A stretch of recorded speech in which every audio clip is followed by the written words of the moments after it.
And we're live. Welcome to the Modern Romantic Podcast, everybody, where we celebrate romanticism in the modern age by featuring passionate people and the amazing things they do.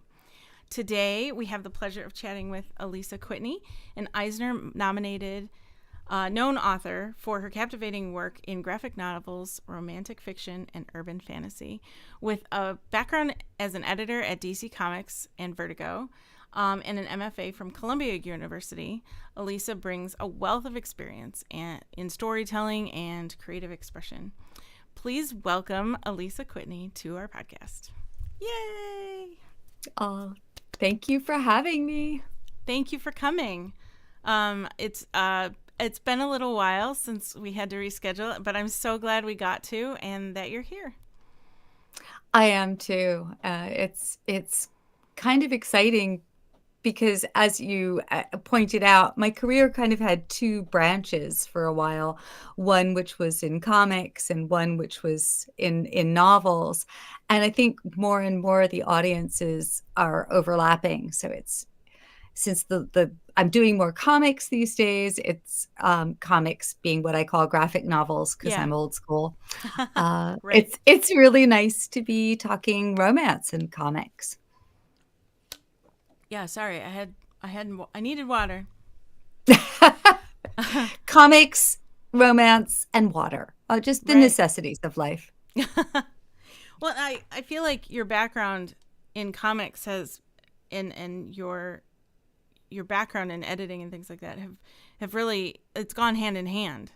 So how do you think that has influenced your approach to crafting these stories? Oh, you mean how is editing impacted how I write? Yeah, like working as an editor. I mean, obviously, I it's like you had an insider scoop first. I think that one of the best advantages of editing was that I got to speak to so many different writers and I got to really watch how they worked because it's one thing to craft a story and it's another to watch people who are crafting stories month after month on deadline. And how do you do that? And, so I had wonderful writers I was working with, among them Neil Gaiman. And uh, so I think that was really important. And then switching back and forth between writing and editing, because even when I was on staff, I was still doing some writing and being edited, made it more comfortable. I think as an editor, I can instantly recognize what isn't working, and I can often figure out a way to work back into it. And as a writer, I am far more clueless for far longer. So you, with your experience and working across various forms of literature, could you elaborate on how different mediums like comics and prose and graphic novels shape your storytelling techniques? Sure. I mean, first of all, I should say for people who are not as familiar with comics or graphic novels, which are just, it refers to the length of the thing. Mm. They might think, well, what did I edit? Did I just edit the little words in the caption box or in the word balloon? And comics, a lot of comics I worked on were written full script. And so the script would specify a lot of what went on or most of what went on in the art, as well as the captions and the word balloons and the sound effects. And so what I was editing were the scripts. Okay. And there's comics, especially if the writer and the artist or the artists are not the same human, there's a lot of collaboration that goes on. And, some people love collaboration and thrive on it. Some people want it to be completely their enchilada and no one else should sprinkle any cheese on it. I think that, first of all, I began to love collaboration because I had already gone through Columbia's MFA program and written my thesis, which turned into my first novel when I started working at DC. So I came to DC, not knowing a lot about art, but thinking I knew a lot about writing. And I think working really reshaped a lot of it because I began to see how the dance of collaboration can really enhance a lot of things, especially, when there's a Hebrew term gibush that speaks to the knitting together of a team. And if there's a nice gibush, synergy between the artist and the writer and the colorist, the whole team, that's really incredible. I started out really, writing. I think dialogue came naturally to me. I could hear banter in my head and I could make banter happen. And my earliest novel, Till the Fat Lady Sings, was very influenced by Fay Weldon, who was a comedy of manners, social satirist, but not an intensely visual writer. And I was not an intensely visual writer. And then coming to work in comics, you can look at my prose novels and absolutely see the before and after of working in comics, because the next book I wrote, The Dominant Blonde, which was sort of a caper that was packaged as chicklet, is so much more visual and so much more filled with action and weird scenes. There's a corpse that goes from place to place. It is a romance, but there's also a lot of strange humor and a corpse, and my weirdness tends to shine through. We love it though. But thank you. Well, so the visual component, because I had to learn it like a second language, I've ended up teaching it a lot. I love teaching visual storytelling, and I just keep trying to learn more. I mean, I Jenny Cruzy, who was on your show, was another mentor of mine. And then I began to look at what she was doing, and then Nora Ephron. And then I realized, oh, wait a second, Nora Ephron was completely, inspired by Billy Wilder, the writer-director. And Billy Wilder was really into Ernst Lubitsch. And so comics got me thinking a lot about all the people who made sausage of different kinds and how to learn it and break it apart. And I'm sorry, I'm babbling on, but I learned more from comics than I probably learned from my MFA in the long run. Yeah. That's pretty awesome though. And I love that perspective too. It's very different, and I suppose gives you an edge as well. A different one. One thing you mentioned about collaboration had me thinking of other art forms, like, for instance, I do photography and I do some glass fusion and things like that. And I'm wondering, like, what a collaboration looks like to me. At least in photography, it's always worked out for the most part. But in some other art forms, there would be potentially some egos involved. And I'm wondering, like, obviously some of these collaborations have worked out for like phenomenal good in your world, because I mean, look at the obvious and awesome successes you've seen. But like, how does that work? I mean, do you see a lot of that? Like, I mean, because that's a lot of compromise, isn't it?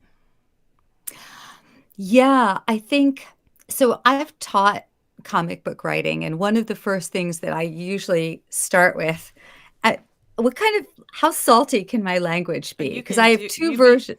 Be yourself. I can salt it. Mm-hmm. All right. So when I'm teaching children or young teenagers comic book writing, I say, if you're mainly a writer and you're writing for an artist, you have to remember that the artist is not just there to be, your functionary and draw exactly what you're telling them.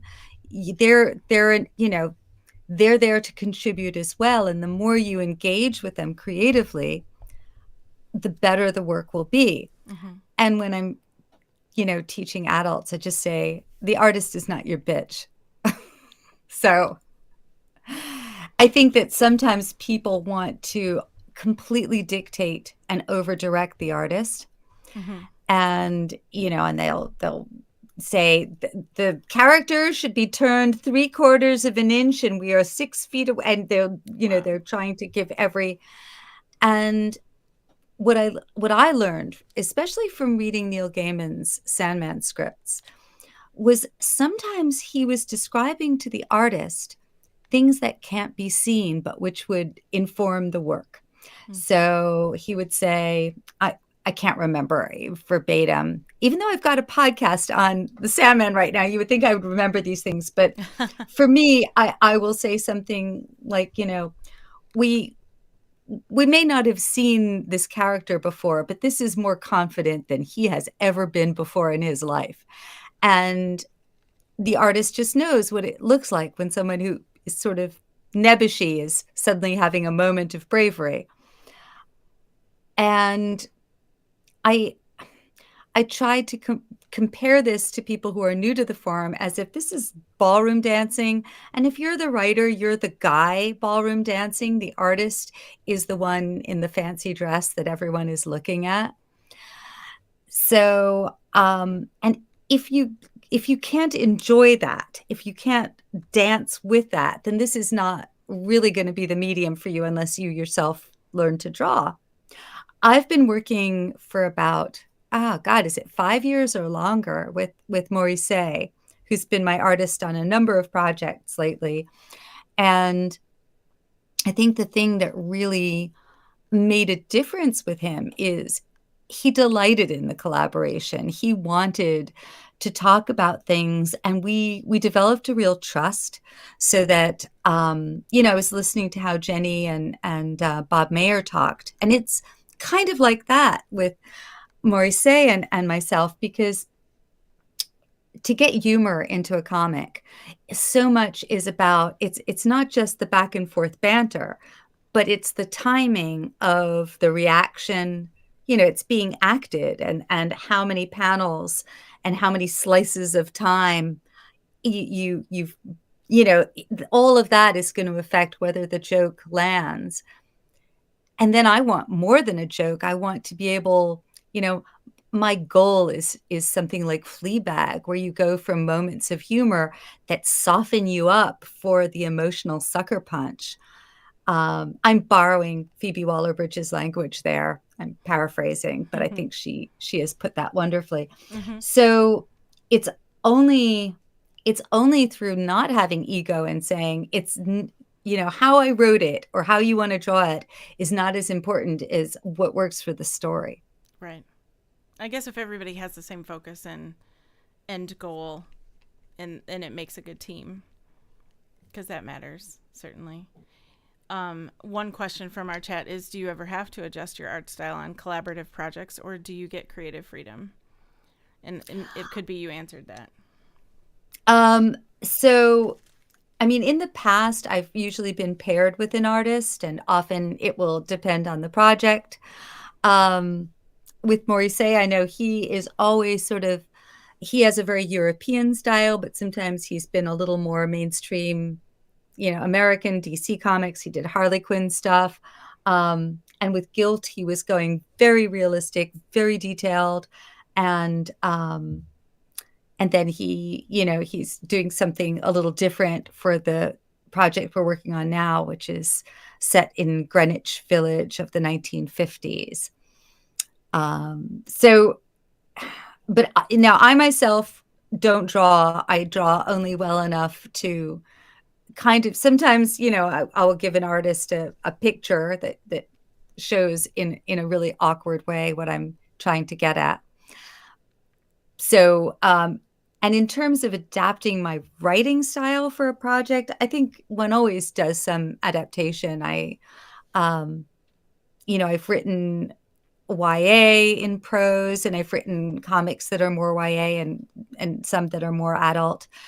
And it, I get weirder or less weird depending on the project.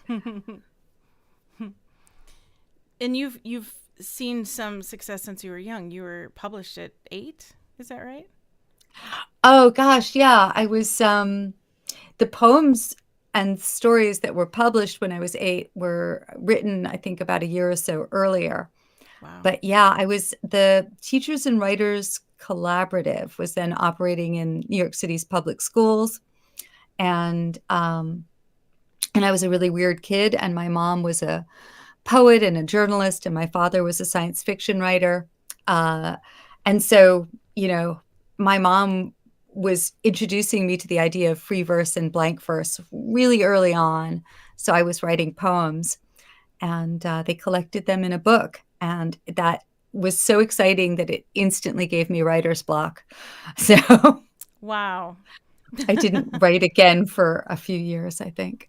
I mean, that's kind of a lot for an 8-year-old, though. I mean, exciting, yes, but wow. I mean, that I don't know what I would have done if I'd been published at 8. But yeah. Yeah, and I didn't feel like a real writer because I didn't think poetry was real writing. I thought Mm. real writing was books, lots and lots of words in them. And now I always try and read some poetry before I'm writing because it's such a incredible way to hone your language. Yeah. Right.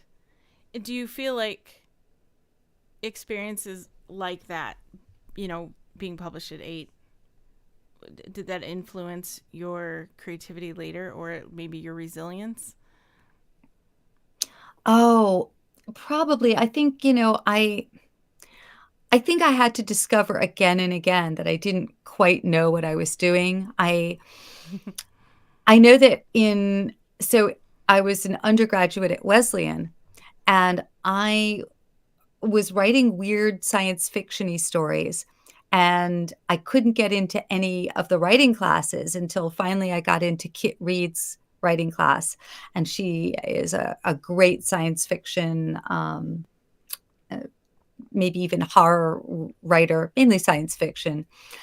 So she mentored me there, but, um but then when I applied for Columbia's MFA program, I kept thinking about the writer I was supposed to be. I think I kept relearning the same lesson, which is it is okay to be yourself.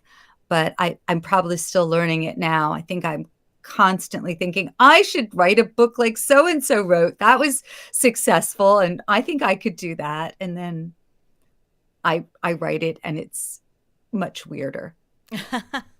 You said that you're weird, or that your writing is weird, several times now, and it's interesting because you also say that you should be yourself. Like, this you should Yes. embrace that. And so I'm wondering, like, you're calling yourself weird, but like, no, it might be weird, but like, obviously your audience is enjoying that. We're enjoying that. I'm enjoying it right now. So it's not Oh, weird to me. I mean, maybe it's a little eccentric or eclectic, or maybe there's a better word to describe it. But I'm all about embracing the weird. So that weird isn't a word that I see as being a negative. I just wanted you to know that. I'm glad. Well, I know that, for example, I wrote werewolf romances before werewolf romance became such a big thing. And they didn't get published until after werewolf romance became a big thing. But there were tropes of werewolf romance. One of the things was sort of fated to be mated. And and mine was different. I had a woman whose husband cheats on her, and he gets lycanthropy as an STI and gives it to her. Oh, wow. And so he's not, spoiler alert, he's not the real love interest. And this, I think it went against so many of the tropes of romance, werewolf romance, honestly, good taste. Um, so, but I really enjoyed it because I love the idea of the Jekyll and Hyde aspect of lycanthropy, of werewolfness as, you know, your your your intuitive self telling you the things that your rational self refuses to acknowledge. I want to know if this poor wife who got lycanthropy, if she knew it existed. before. No, no, she was just a veterinarian who was smart Oh, about wow. dogs and stupid about men All of a until she sudden, became a werewolf and had more.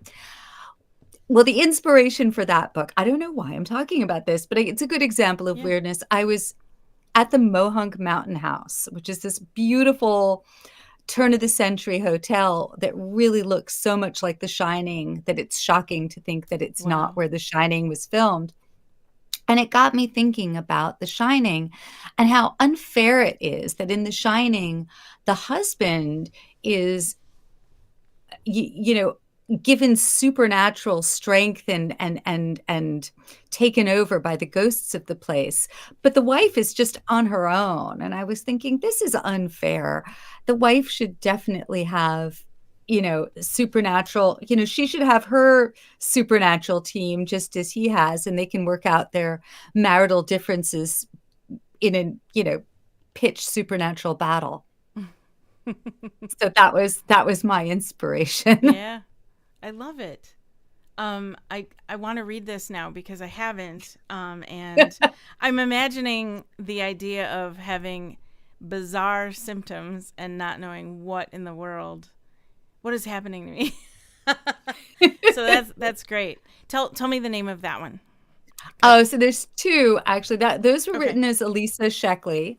I Okay. used my father's last name. My father was the science fiction writer Robert Sheckley, and the books are The Better to Hold You and Moonburn. Okay. Thank you. Yeah, in the chat. I know a few people who would like to read this book too. Yes.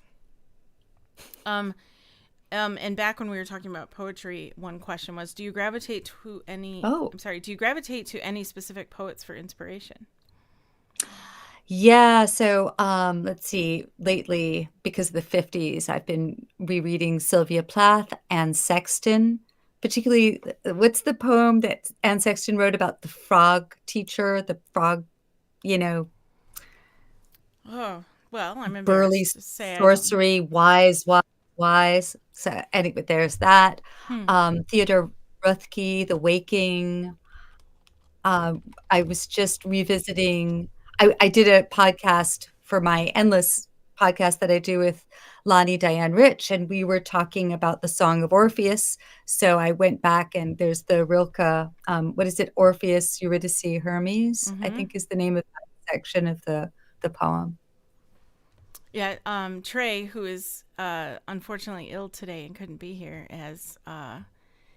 is really well versed in Eurydice because Oh, he has a really cool video on his YouTube channel that is the story of Eurydice, and he reads it so well because Trey does voice acting. And yeah, I'm plugging Trey. He's not here tonight, but go listen to his Orphe Tunes is his YouTube channel, and you should go and listen to Eurydice. And you're welcome for the plug, Trey. He would do that for me. In fact, yeah, minimally he deserves that. So, um, I'll check it out, yeah, definitely. it's fabulous. Anyway, you were talking poetry. I think that's everything that's jumping into my mind right now. Okay. Um, Yehuda Amichai. Okay. Not Uh, familiar, but he has a great agnostic poem. I just remember like my head, your hand. Something like I did not curse and dream of a paradise of 1,000 stroking hands on heads. He's a lovely, funny, philosophical poet. I have to check that out. Say the name again. You. Yehuda Amichai, Okay. All right. Amichai. Okay. Um. So I wanted to talk about. Sorry, my headphones just fell off the desk. I was like, what? um. Well, that's all right. I was worried it would be me. No, we're fine. Real life happens. Um.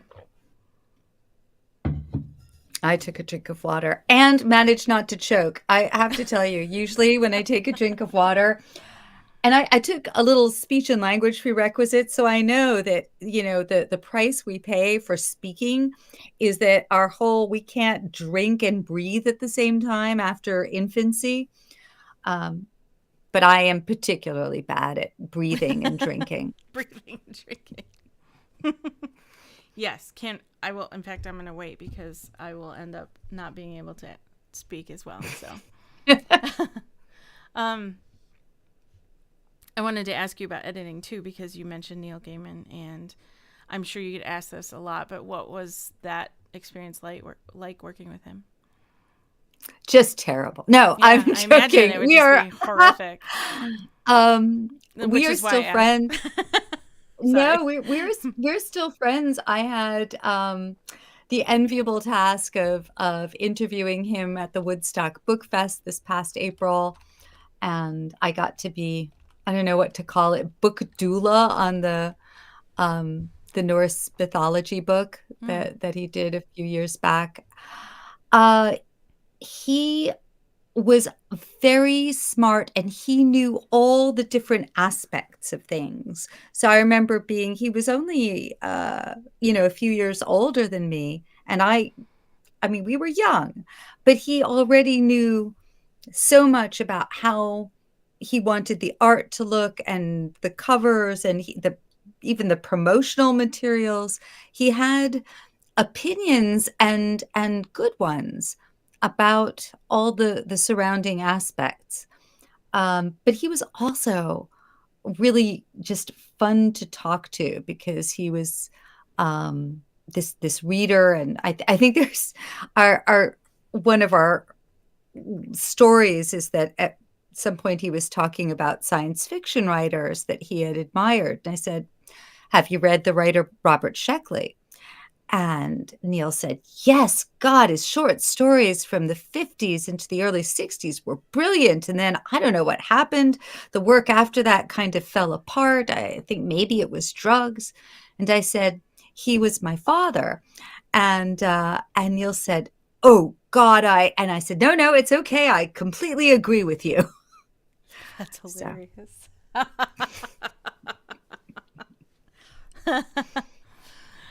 That's great. What a great trap. What a great trap. beware all who talk to me. And now you have this wonderful memory that you'll never forget. That's great. I can relate. I remember when I started at a new high school with my sister, and um, we were only there a couple weeks, and there was a girl in the parking lot who, I mean, I didn't know anybody really yet. And she was bad mouthing this new girl. And she was just saying horrible things about this new girl. And being new, I didn't know who else was new, really. And so as I walked up and I'm hearing this, someone else goes, "You need to be quiet now," to this girl. And her name was Tracy. We'll just say that. And Tracy was Oh. like, "What? Why?" And they're like, "That's Emily's sister." And I went, "What? You've been talking about my sister that way?" Yeah, so I've Oh. had a similar Tracy, we're gonna have some words. Tracy, if you're out there, I remember. Get her. Get it? That's been long forgiven, but yeah, that's And I said get her in a completely facetious manner. of If anyone course. knows who this Tracy is, do not get her. Do That not was get not her. really meant. No, no, it Do would not. take quite a feat for someone to, or anyone who would be listening from high school. Plus, how many Tracys were there then? Right. So, what, when you are like fueled and inspired to produce any kind of creative output, I'm wondering. This is a question I'm asking our guests lately because I'm really interested in this myself. When you fuel yourself or when you're inspired by something, do you do this intentionally, or do you kind of just notice that it just happens? And is it better or different? Oh, interesting. You know, what do you mean exactly by fueling? Do you mean like the original idea, like that moment when you say, behold, this is a viable idea? Or do you mean in the nourishing and planting of it, how you fuel yourself? The nourishing and planting. Like some artists might go look at the works or read the works or listen to the works, depending on their art form, of others. Some people just like to go Mm. walk in nature. Some people are fueled by a comfort food, or like whatever fuels you or Uh, inspires you. Do you seek that out oh, intentionally? absolutely. Seek it out intentionally. And I also teach writing, and so much of when I'm teaching, I'm trying to create mini assignments that can be layered onto themselves. So and they all start out as tricks for myself.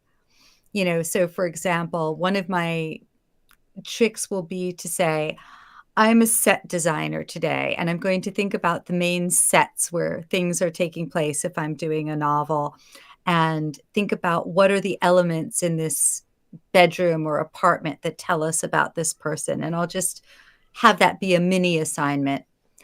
Um, I do all the things. I know some people play music. When I was, just l in September, I was doing some co-writing with Neil, and he always said, "What kind of music do you want me to put on?" I say, "Oh, you choose." And he would pick music with lyrics, and I was thinking, "I don't wanna disturb him, but I cannot focus. This or somebody is singing about,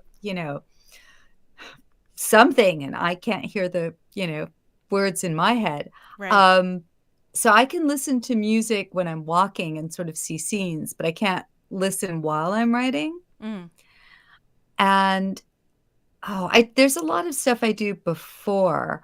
I very deliberately watch old science fiction movies these days, and I go back and forth in my head, so I watch these B science fiction movies from the 1950s, which is definitely a part of what I'm writing. But then I also think about the real psychological underpinnings of what I'm writing, because I think lately a lot of what I'm writing toggles back and forth between science fiction tropes, romance tropes, and then my always trying to remember what it is I'm really writing about so that I kind of keep it grounded. Sure. Right. Also because you have a more modern tone, so like some of the ideas and things maybe from a 50s science fiction film wouldn't be something you would want to necessarily emulate. For instance, like I'm thinking of the role of women in general and things like that. Oh, but perhaps one is engaging with that a bit. I was thinking, perhaps.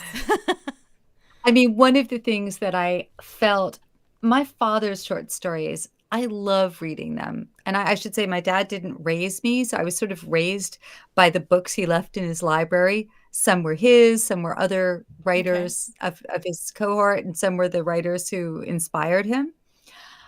And he wrote really great short stories, but it always seemed to me they were of science fiction worlds where aliens could be essentially human, but women not so much.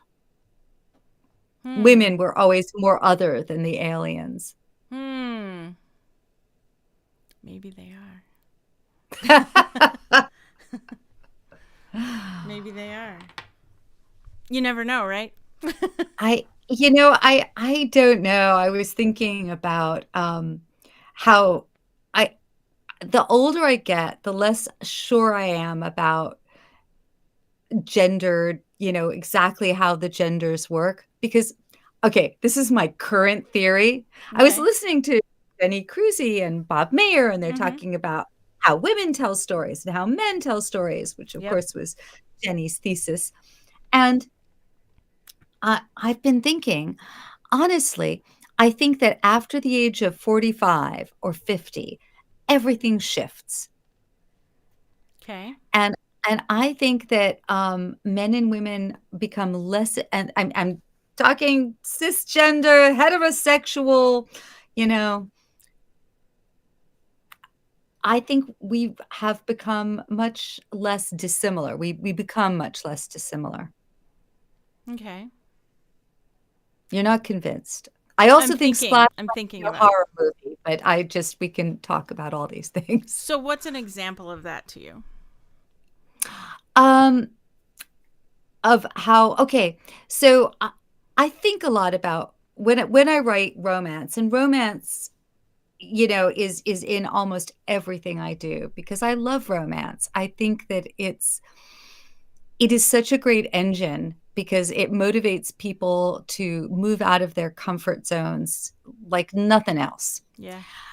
Um, but one of the classic, received wisdoms is that I what is it that Byron said? Love for a man 'tis a thing apart, 'tis woman's whole existence. But I think he meant nookie, the stooping, I think he Mm-hmm. meant, and that men can compartmentalize. And Mm-hmm. actually, my daughter, who majored in bio, was telling me that actually when women have sex, I guess OxyContin is released every time, and with men, it's only if they already have some emotion, Wow. connected to the person. I think that's what she said, but I do think that this idea that, men have sex without engaging emotions, and again, there is no such thing as men, there is no such thing as women, we are individuals, but as a general rule, I think once you've lived in your body for long enough and past the age of 45, 50, once your body has developed new and exciting ways to humiliate you, I think the idea that most men just completely compartmentalize from sex, is at the very least less and less correct. I would agree with that. Probably.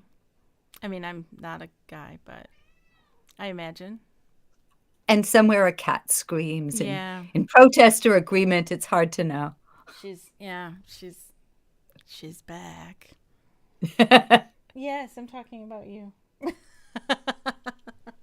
You want to come up here and say hi? I'm just looking to see if anyone said something like, "You're wrong."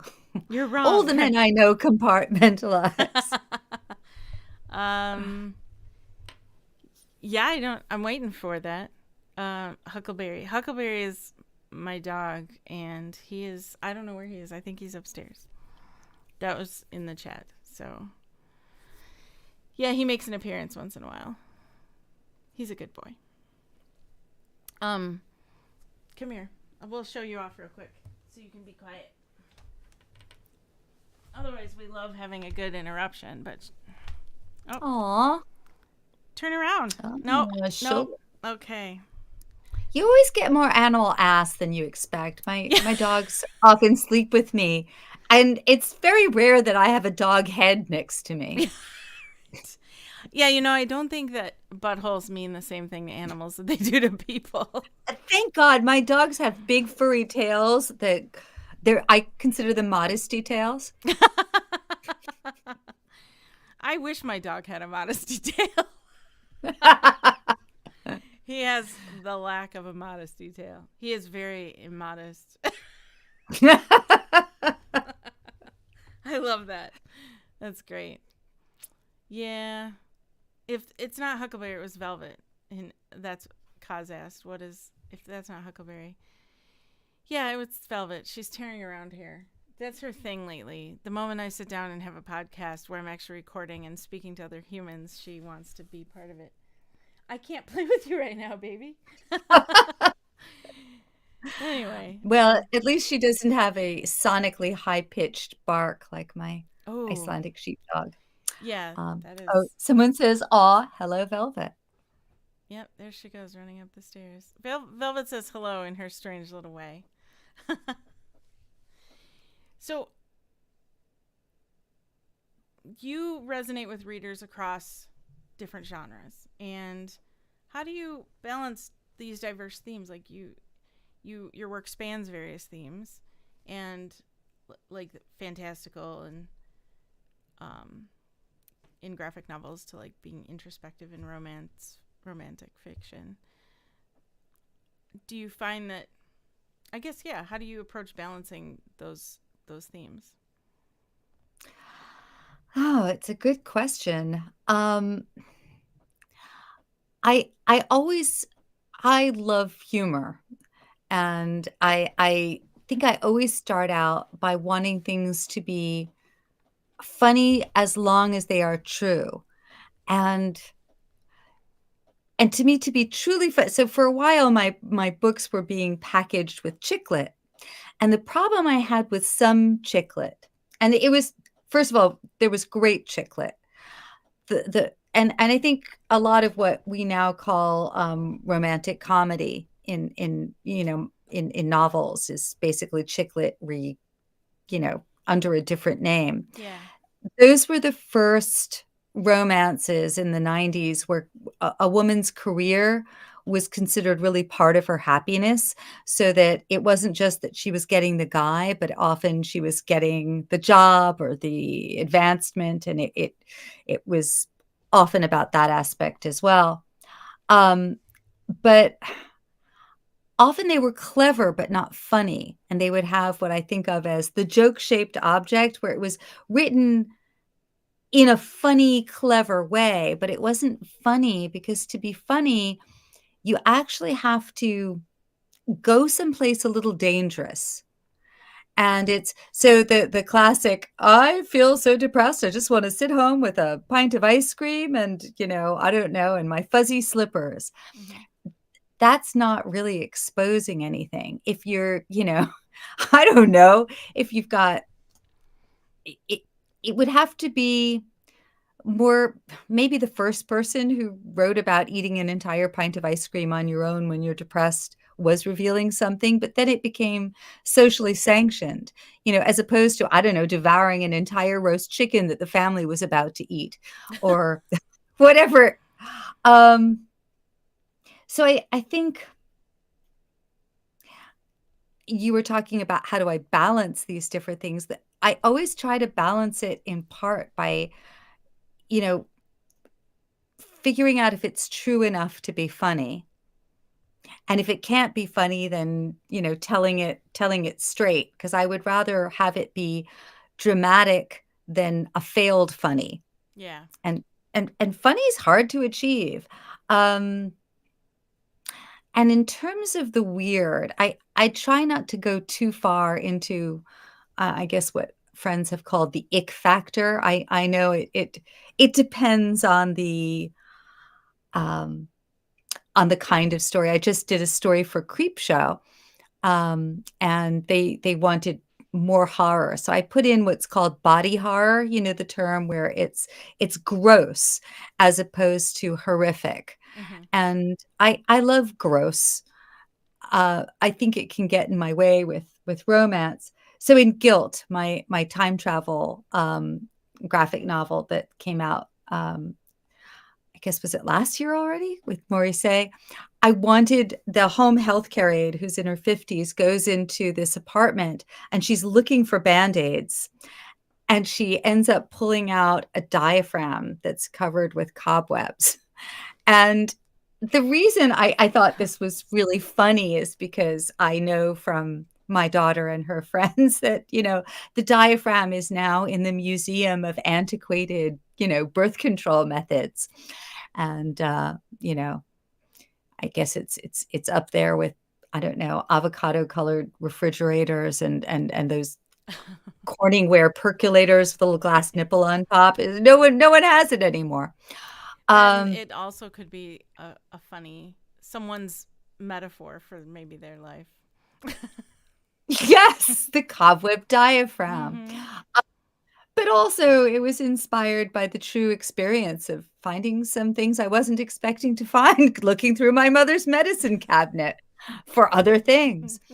Um, so I think it really does depend. Ahoy Comics, who's been publishing me recently, really gives me a lot of leeway to be weird and go for the full cobweb diaphragm. Good. Sometimes I pull it back a little more.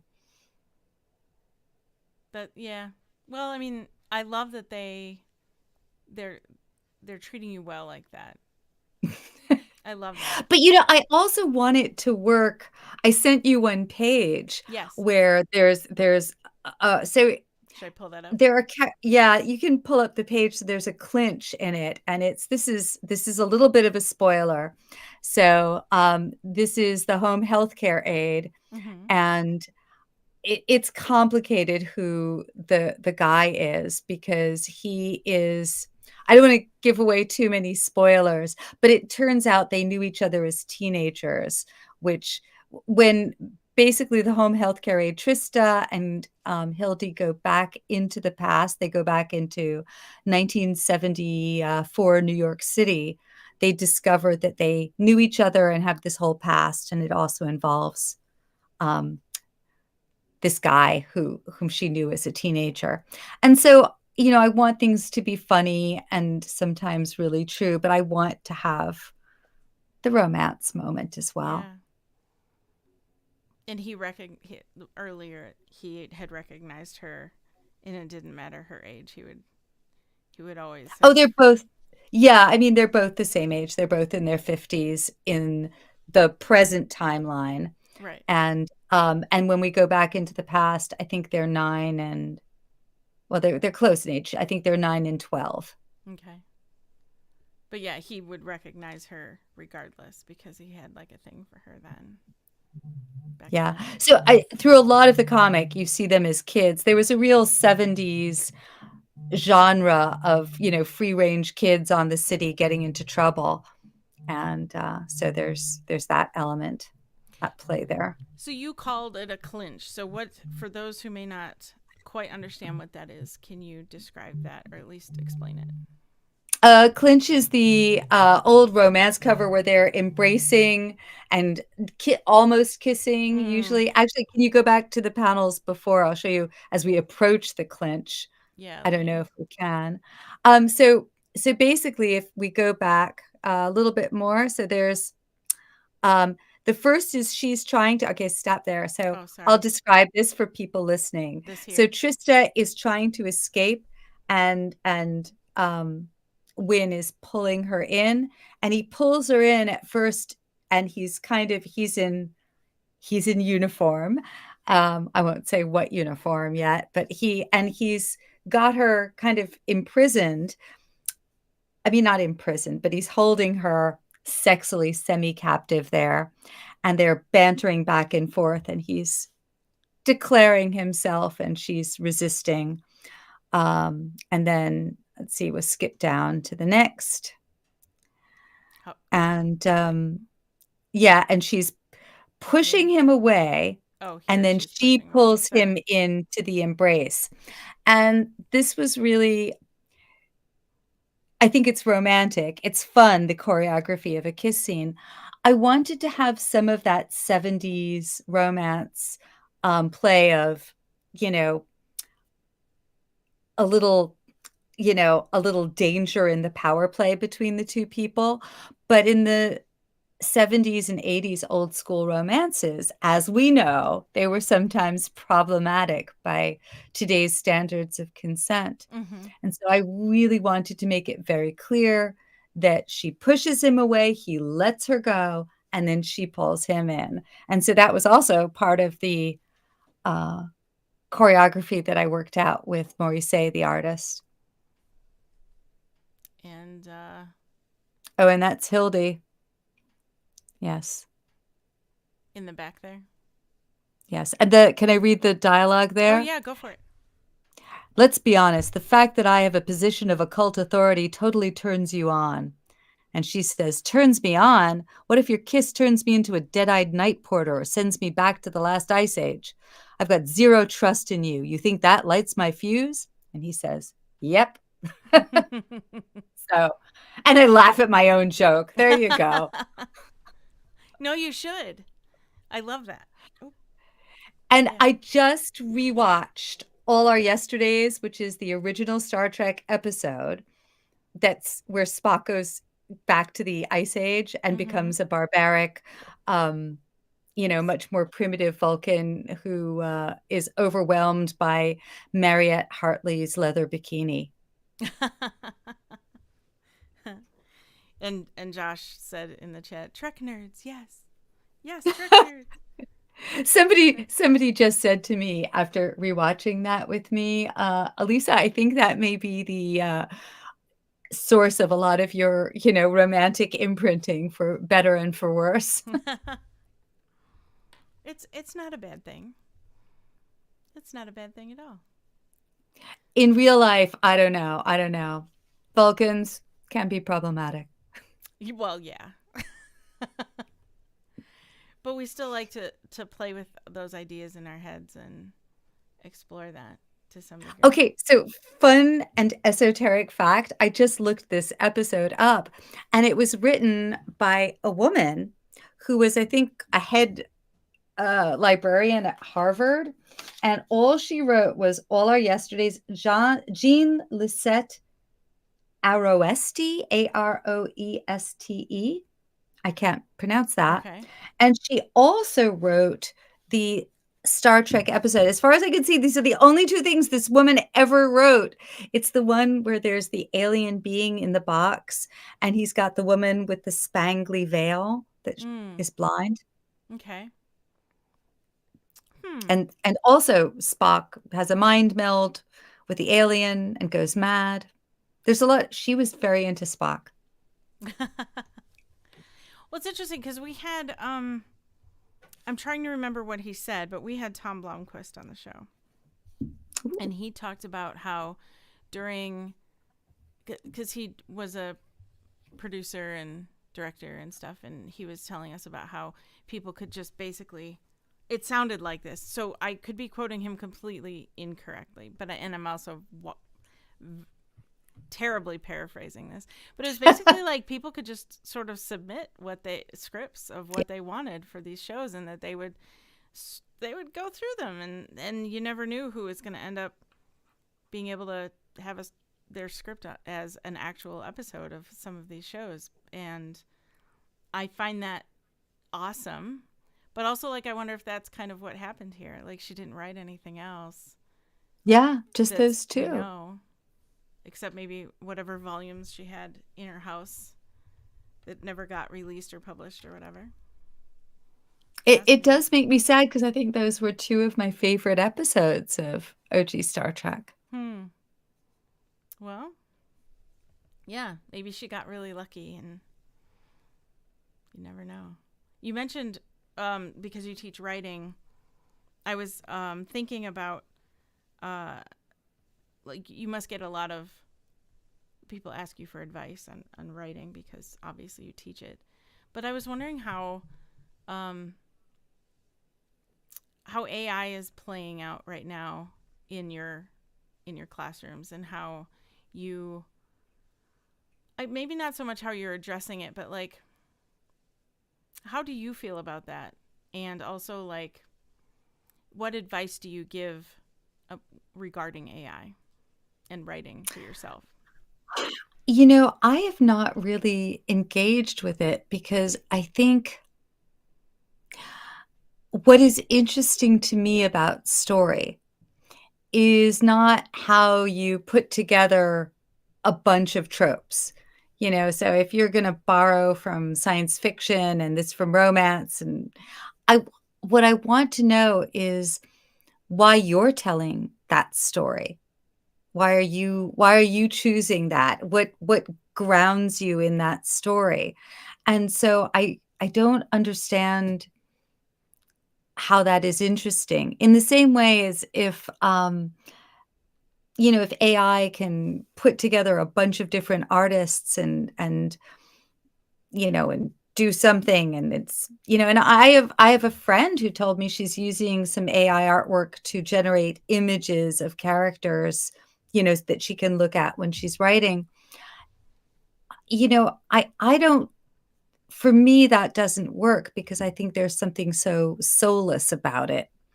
And I say that maybe in some point in the future, I'll see it differently. I am always the very last person to adapt to any technology and the first person to give it up. So I remember that, I was given a Kindle when they were new, and I was just horrified, and I gave it back. And, Years later, I did sort of, you know, get a Kindle again, but mostly I read books. I put my I still keep you know, my planner is handwritten. Hmm. So I guess the main thing about AI is it doesn't interest me.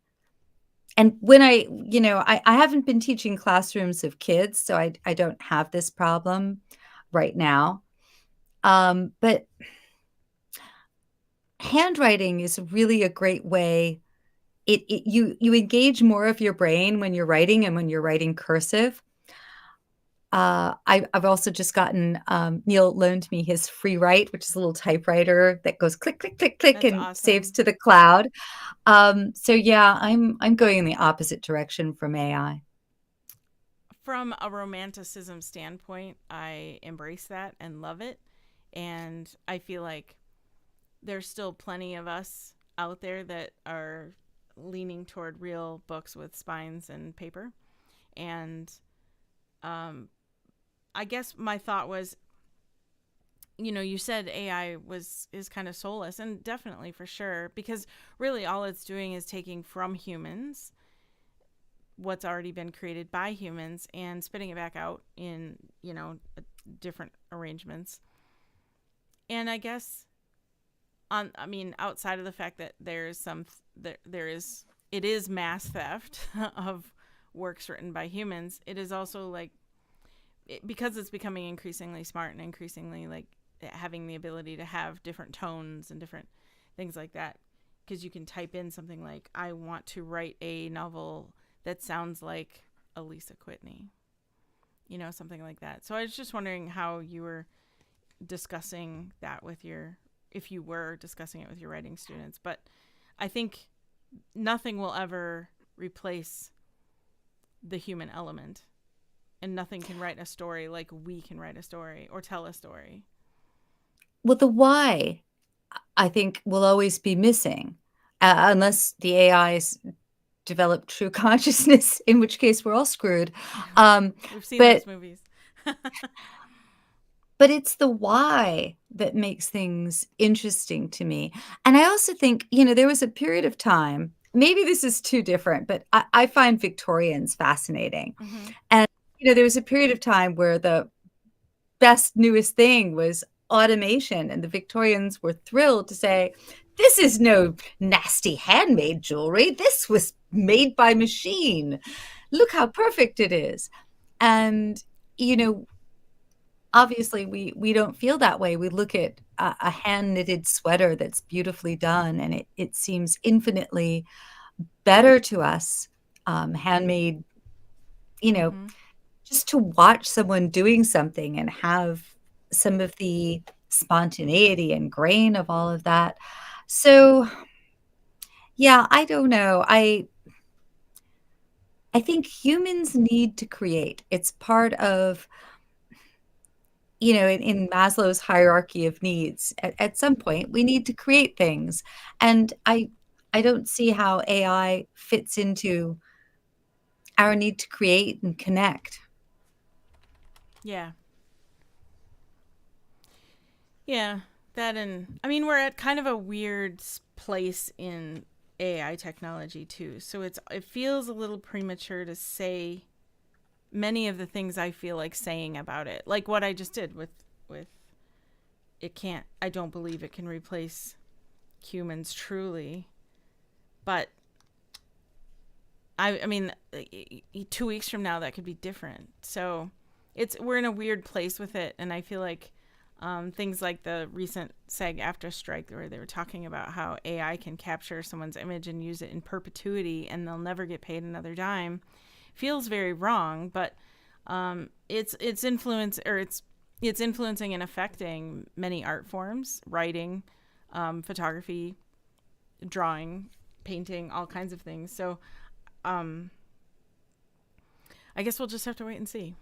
Because Yeah, ABBA recently had this big show, where they had, I guess, their, some kind of simulacrums of each of the Bjorn, Agneta, Frida, and Benny, in their prime. And I had zero interest, even though I've always been a huge ABBA fan, because part of what I loved about ABBA is there was always something a little authentic and awkward about them.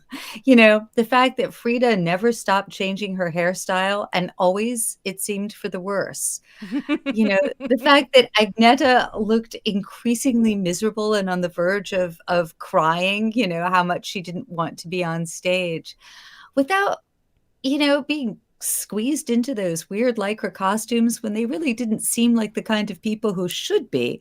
Right. And to take all that away and glossify them, it was as if they'd been turned into a cartoon. I loved the awkward humanity of ABBA.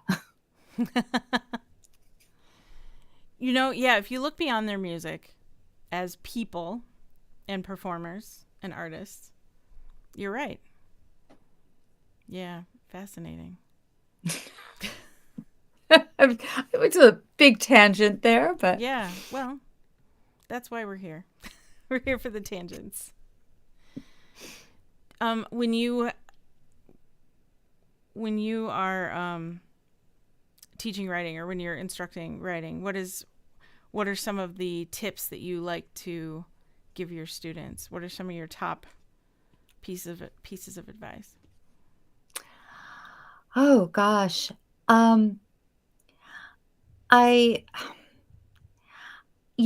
one of the things that pops into my mind recently was a friend asked me to analyze a scene of hers and tell me, if it was working as well as it could. And I said, okay, and it was set in the French Revolution. And I said, okay, hang on. Let me understand. Let's put two chairs together. So we're in the carriage and there are highwaymen outside and they've been there for a few minutes when the scene begins. Can I see them? How much can I see through the window? And how much do I just know? Am I peering forward? Am I leaning back?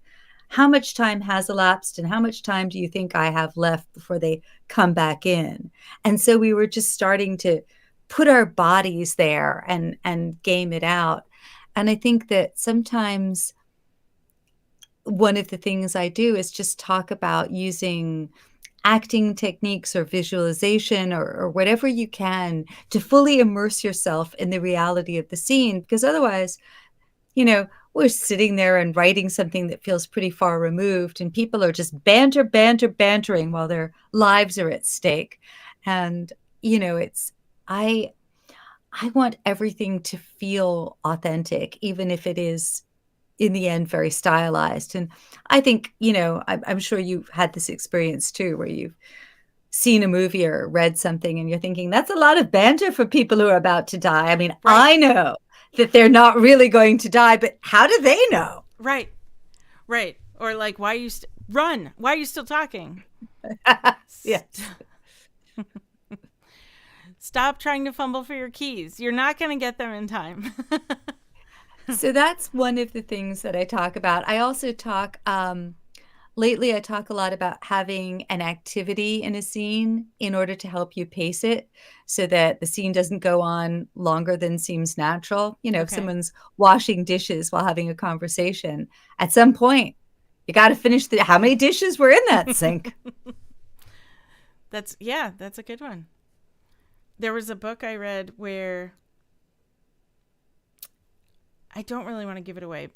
But there was a book I read where the main character took way too many showers because I guess the main character had to do a lot of thinking, and like I myself can relate because I do a lot of thinking in the shower. It's one of the best idea places for me. But like this book was too many showers. It was like, how many showers can someone take in a book before you start to go, all right, come on. And I wondered, like, because it was a way Unless they're a teenage boy. Right. That's so valid and accurate. Right. So here, but Wait, I had a thought and I think it's just vanished. How embarrassing. Showers. What were we talking about? We were talking about advice you Oh, give things that are students? smirking. I want to talk about smirking. There came a point where romances kept having heroes smirk. And I was thinking, as the word smirk, I know language changes, but I always thought of a smirk as an unpleasant smile, Yeah. unless Bruce Willis was doing it in Moonlighting. But other than Bruce Willis, unpleasant on everyone else. Yeah, it's not. I mean, if someone smirks at me, I am assuming that they are probably saying something about, maybe your sister, and I don't like them. Yeah, I guess I saw it as a little bit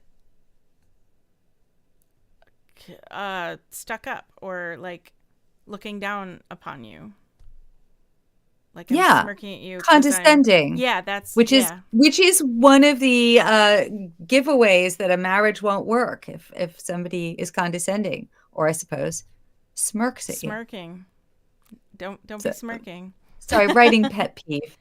Yeah, I never thought about it like that. But yes, you're right. I do see smirk that way. And now I'm going to be hyper watching for that.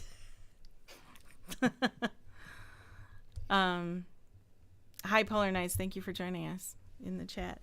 Um yeah. So what tell me what you're working on right now. Oh gosh, okay. Let's see what I can reveal. So it's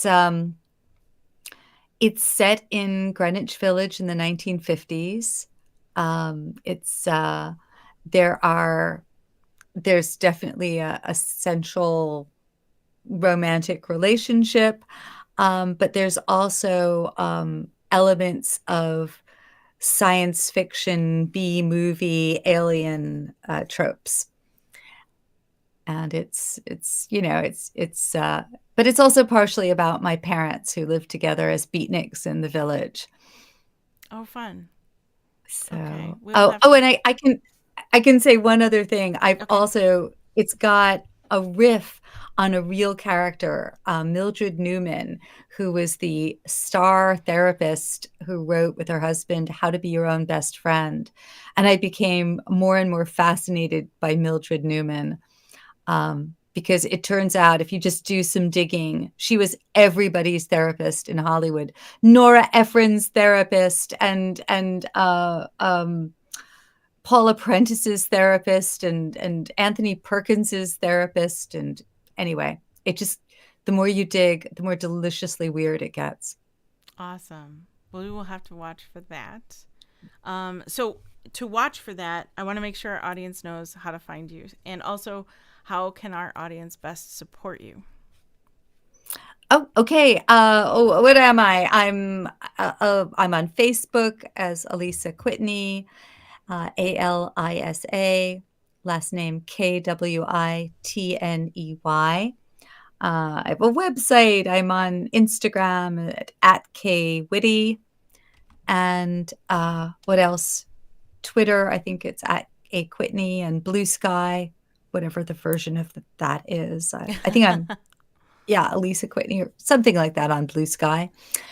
And I'm ambivalent about being on Twitter these days, or X, or, We still call it Twitter here. as, I wish it were. Yeah. Who knew that Twitter was its halcyon days?